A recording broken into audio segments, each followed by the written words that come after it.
வணக்கம். இன்று புத்தகங்கள் வாசிக்கிறவங்க அறிவிவிட்டார்கள். இந்த இடத்தை ஒளி ஊடகங்கள் எடுத்துக்கொண்டு விட்டன. எஞ்சியிருக்கும் வாசகர்கள் கூட கிண்டிலில் வாசிக்கலாம் அல்லது வீட்டில் இருந்தபடியே புத்தகங்களை ஆன்லைனில் ஆர்டர் செய்து படித்துக்கலாம். இந்த டெக்னாலஜி யுகத்தில் ஒரு புத்தக கண்காட்சியின் அவசியம்தான் என்ன அப்படின்னு கேட்கலாம். அப்படி கேள்வி கேட்டோன்னா பல விஷயங்கள் தேவையில்லை. மேன், த அசன்ட் ஆஃப் மேன் என்று சொல்வார்கள். அதாவது மனிதனின் எழுச்சியில் மிக முக்கியமான படி பிரிண்டிங் ப்ரெஸ்ஸும் புத்தகங்களும். அதை கொண்டாடுவது நம் கடமை. பக்தர்கள் மொழியில் சொன்னால் இது சரஸ்வதி பூஜை. ரசிகர்கள் மனதில், வாசகர்கள் மனதில் இது ஒரு அரிய தினம். எங்கள் சரித்திரத்தை, எங்கள் கலாச்சாரத்தை, மனிதனின் எழுச்சியை கொண்டாடும் தினம், அறிவை கொண்டாடும் தினம். இதில் இப்போ வாட்சு கேட்டுட்ருக்கோம். அது ஒரு பழக்கம். மணி என்னென்னா இப்படித்தான் பார்க்குறாங்க. அது புராண படங்களில் கூட கதை சொல்லும்போது நான் பார்த்துருக்கேன். எழுத்தாளர்கள் வரும்போது திடீர்னு நேரமே இல்லைன்னு துரியோதனை பார்த்தான் அப்படிம்பாங்க. ஏன்னா இவங்க காலத்தை அங்கே டிரான்ஸ்போஸ் பண்ணுறாங்க. அதனால் அந்த மணினாலே நமக்கு மணிக்கட்டு தான் ஞாபகம் வரும். ஆனால் இப்போ அது தேவையில்லை. ஏன்னா இதுலேயே கடிகாரம் இருக்குது. அப்படி பார்த்தா மணிக்குண்டும் தேவையில்லை வீட்டில் கடிகாரம் இருக்கும்போது. இது எங்கேயோ ஒரு விதத்தில் நாம் சொந்தம் கொண்டாடும் ஒரு அற்புதமான நிகழ்ச்சி இது. புத்தக காட்சியின் நோக்கம் வணிகம் மட்டுமே அல்ல. ஒரு மொழியின் ஒட்டுமொத்த அறிவியக்கத்தை ஒரே இடத்தில் காட்சிப்படுத்துவது. கொஞ்சம் எளிதாக சொல்வதென்றால், தமிழ் பண்பாட்டில் என்னவெல்லாம் நிகழ்ந்து கொண்டிருக்கிறது என்று அறிய விரும்பும் ஒருவர் புத்தக காட்சிக்கு சென்றால் அதை உணர முடியும். எத்தனை லட்சம் தலைப்புகளில் புத்தகங்கள் உள்ளன, எத்தனை ஆயிரம் எழுத்தாளர்கள் தமிழில் இருக்கிறார்கள், மெயின் ஸ்ட்ரீம் வெளிச்சத்திற்கு வராமலே எவ்வளவு பெரிய அறிவியக்கம் நிகழ்ந்து கொண்டிருக்கிறது என்பதை அறிய புத்தக காட்சி ஒரு வாய்ப்பு.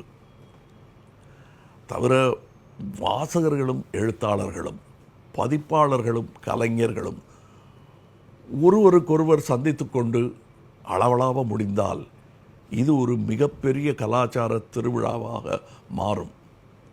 கோவா திரைப்பட விழாவை போல, ஜெய்ப்பூர் இலக்கிய திருவிழா போல சென்னை புத்தக காட்சியும் மிக மிக முக்கியமான ஒரு நிகழ்வு.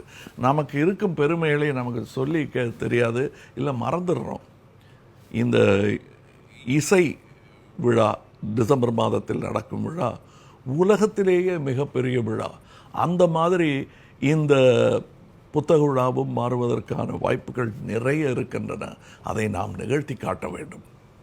கடந்த 44 ஆண்டுகளாக பப்பாசி அமைப்பு சென்னை புத்தக காட்சியை இடையறாது நடத்தி வருகிறது.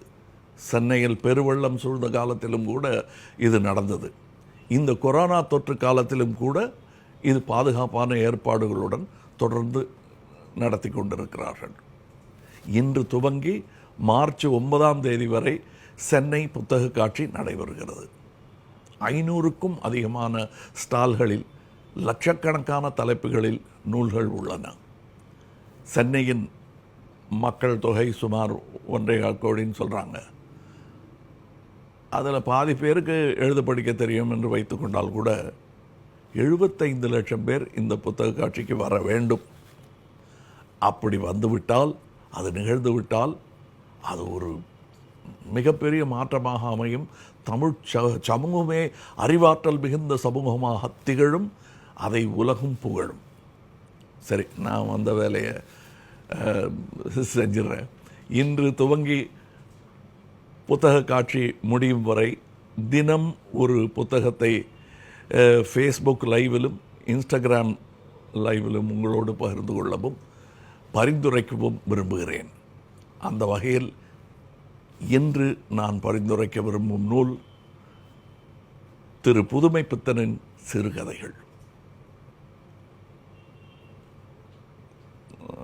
புதுமைப்பித்தனை தமிழ் சிறுகதைகளின் தந்தை என்று சொல்லலாம். வெறும் 12 ஆண்டுகள் தான் தீவிரமாக இலக்கியத்தில் ஈடுபட்டார். வறுமை தாங்காமல் இளம் வயதிலேயே இறந்து போனார். ஆனால் இந்த உலகத்தின் எந்த முக்கியமான எழுத்தாளருக்கும் இணையான சாதனைகளை அவர் படைத்திருக்கிறார். அவரது கதைகளில் முற்போக்கு சிந்தனைகளும் சமூக விமர்சனமும் தத்துவமும் நையாண்டியும் ஒன்றுக்கொன்று பிணைந்திருக்கும். அந்த காலத்தில் எழுதின கதையாச்சே என்று நினைக்கவே முடியாது. எப்போது வாசித்தாலும் புதிதாக இருக்கும்.